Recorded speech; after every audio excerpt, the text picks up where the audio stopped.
Տաքսիստը սերիալի նոր զարգացումները խոստանում են լարված և անսպասելի իրադարձություններով լի շարունակություն։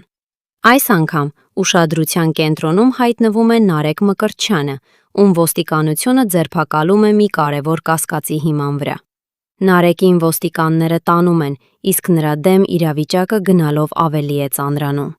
Սակայն ամեն ինչ փոխվում է այն պահին, երբ Ռոմելա Սարգսյանը ոստիկաններին ներկայացնում է մի տեսանյութ, որը կարող է ամբողջությամբ փոխել գործի ընթացքը։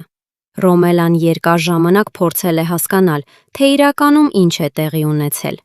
Այժմ նրա ձեռքում հայտնված տեսանյութը կարող է լինել այն կարևոր ապացույցը, որի միջոցով հնարավոր կլինի բացահայտել Նարեկի իրական կապը տեղի ունեցած իրադարձությունների հետ։ Նարեկը իր հերթին հայտնվում է ծանր իրավիճակում։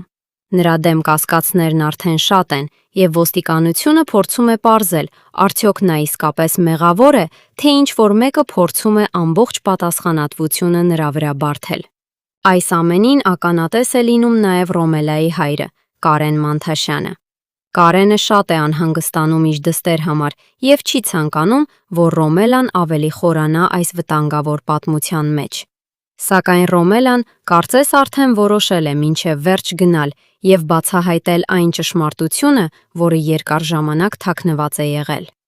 Նոր տեսանյութի հայտնվելը կարող է բացահայտել